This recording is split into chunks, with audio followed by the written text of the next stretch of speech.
Assalamualaikum warahmatullahi wabarakatuh. Selamat siang kepada yang terhormat, kepada Ibu Jekti. Kami dari kelompok 3 akan mempresentasikan dengan materi yang berjudul identifikasi kebutuhan pelanggan. Selanjutnya bisa langsung saja dimulai oleh rekan saya.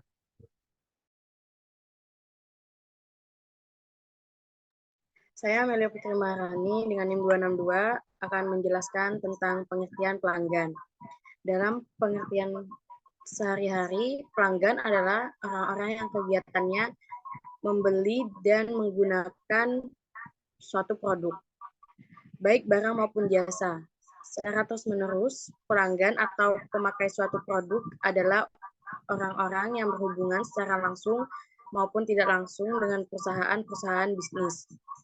Adapun pihak-pihak yang berhubungan dan bernegosiasi dengan perusahaan-perusahaan bisnis sebelum tahap menghasilkan produk dinamakan pemasok.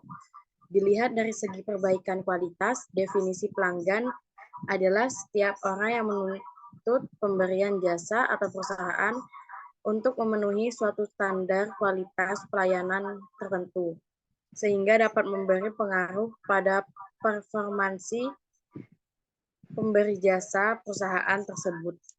Baik, selanjutnya akan dijelaskan oleh rekan saya. Selanjutnya, perkenalkan saya Yani Amalia dengan NIM 245 akan menjelaskan 3 jenis pelanggan. Yang pertama yaitu ada pelanggan internal ya. Pelanggan internal ini merupakan orang-orang atau pengguna produk yang berada di dalam perusahaan dan memiliki pengaruh terhadap maju mundurnya perusahaan. Pelanggan internal ini semisal kayak orang-orang atau instansi yang berada di ruang lingkup perusahaan tersebut yang akan menjual kembali produk tersebut yang sudah bekerja sama dengan perusahaan untuk menjual kembali produknya seperti itu. Terus yang kedua ada pelanggan perantara. Nah, pelanggan perantara ini adalah setiap orang yang berperan sebagai perantara produk, bukan sebagai pemakai. Contohnya itu misal seperti reseller atau pedagang-pedagang yang bukan merupakan distribusi langsung dari perusahaan tersebut. Nah, yang terakhir ada pelanggan eksternal. Pelanggan eksternal ini adalah setiap orang atau kelompok pengguna suatu produk, barang atau jasa yang dihasilkan oleh perusahaan bisnis, yaitu kayak contohnya orang yang merupakan pelanggan eksternal ini mereka yang membeli mandiri produk-produk dari perusahaan tersebut seperti itu. Terima kasih. Selanjutnya saya Aulian Hidayati dengan NIM 269. Saya akan menjelaskan tentang definisi identifikasi kebutuhan pelanggan. Bagian yang integral dari proses pengembangan produk dan merupakan tahap yang mempunyai hubungan paling erat dengan proses penurunan konsep, seleksi konsep, benchmark dengan pesaing, dan menetapkan spesifikasi produk. Selanjutnya. Baik, saya Ilham Di Prasetya dengan NIM 250. Materi selanjutnya adalah cara mengidentifikasi pelanggan. Menurut Pepres et al., langkah pertama adalah mengidentifikasi pelanggan dengan lebih detail. Tidak hanya mengidentifikasi nama atau alamat saja, tapi juga meliputi keinginan dan kebutuhan. Suatu tahapan di mana perusahaan mengenali pelanggan secara individu, lebih dari sekedar nama atau alamat, tapi juga meliputi kebiasaan dan kebutuhan dari pelanggan tersebut. Perusahaan dapat memperoleh atau menggali informasi mengenali pelanggan secara individual dengan cara memanfaatkan serangkaian pertanyaan yang bertujuan untuk menggali informasi mengenai pelanggan, tidak hanya nama dan alamatnya, tapi juga mencakup kebiasaan, keinginan, dan kebutuhan pelanggan. Selanjutnya. Baik, di sini saya Safira Putri dengan NIM 274. Di sini saya akan menjelaskan target pelanggan pada situasi pasar. Situs tatap muka secara langsung. Jika perusahaan mempunyai kesempatan untuk bertatap muka secara langsung dengan pelanggan, maka cara mengidentifikasi pelanggan adalah sebagai memakai basis data komputer yang dihubungi secara langsung dengan tempat kasir sehingga perusahaan dapat mengetahui dan merekam semua produk yang dibeli oleh pelanggan. Yang kedua, situs tatap muka secara tidak langsung. Jika perusahaan tidak memiliki kesempatan untuk melakukan tatap muka secara langsung dengan pelanggan, maka perusahaan dapat melakukan hal sebagai berikut. Yang pertama, situs web, produk, dan pendaftaran. Yang kedua, resep dan klub masuk untuk konsumen produk makanan. Yang ketiga, kontes atau undian. Yang keempat, produk bebas pulsa pusat, informasi, dan komentar. Baik, selanjutnya saya Muhammad Nur Hafid dengan NIM 282. Saya akan menjelaskan terkait tujuan pengidentifikasian kebutuhan pelanggan. Identifikasi kebutuhan pelanggan merupakan hal penting dalam kesuksesan suatu produk.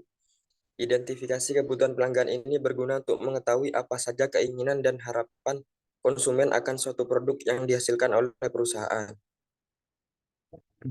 Baik, selanjutnya ada tujuan mengidentifikasi kebutuhan pelanggan. Sebelum itu, saya akan perkenalkan diri. Saya Afi Alvan dengan NIM 272. Pada materi ini menjelaskan tentang metode mengidentifikasi kebutuhan pelanggan secara menyeluruh. Tujuan metode ini adalah yang pertama ada meyakinkan bahwa produk telah difokuskan terhadap kebutuhan pelanggan. Dan yang kedua, mengidentifikasi kebutuhan pelanggan yang tersembunyi dan tidak terucapkan atau latent needs, seperti halnya kebutuhan eksplisit. Yang ketiga, menjadi basis untuk menyusun spesifikasi produk. Dan yang keempat, membutuhkan pembuatan arsip dari aktivitas identifikasi kebutuhan untuk proses pengembangan produk. Yang kelima, menjamin tidak ada kebutuhan pelanggan penting yang terlupakan. Dan yang terakhir, ada menanamkan pemahaman bersama mengenai kebutuhan pelanggan di antara anggota tim pengembangan. Cukup sekian. Baik, di sini saya Lailatul Rahma dengan NIM 253 akan menjelaskan tahapan mengidentifikasi kebutuhan pelanggan. Yang pertama yaitu mengumpulkan data mentah dari pelanggan. Kedua, menginterpretasikan data mentah menjadi kebutuhan pelanggan. Ketiga, menetapkan derajat kepentingan relatif setiap kebutuhan. Dan yang terakhir, menganalisa hasil dan proses. Untuk yang pertama, mengumpulkan data mentah dari pelanggan ini adalah proses pengumpulan data mentah yang akan mencangkup kontak dengan pelanggan dan mengumpulkan pengalaman dari lingkungan pengguna produk. Yang kedua, menginterpretasikan data mentah menjadi kebutuhan pelanggan. Kebutuhan pelanggan diekspresikan sebagai pernyataan tertulis dan merupakan hasil interpretasi kebutuhan yang merupakan data mentah. Data mentah setiap pernyataan atau hasil observasi dapat diterjemahkan sebagai kebutuhan pelanggan. Yang ketiga, menetapkan derajat kepentingan relatif setiap kebutuhan. Nah, dalam menetapkan derajat kepentingan relatif setiap kebutuhan dapat dilakukan dengan cara yaitu tim pengembangan mendiskusikan secara bersama untuk menentukan langsung derajat kepentingan setiap kebutuhan secara bersama-sama. Dan yang terakhir adalah metode identifikasi kebutuhan pelanggan adalah menguji hasil dan keyakinan bahwa hasil tersebut konsisten dengan pengetahuan dan intuisi yang telah dikembangkan melalui interaksi yang cukup lama dengan pelanggan. Terima kasih. Baik, cukup sekian mungkin dari kelompok 3. Mohon maaf apabila ada salah kata dari kelompok kami. Apabila wal taufiq wal hidayah. Assalamualaikum warahmatullahi wabarakatuh. Waalaikumsalam warahmatullahi wabarakatuh.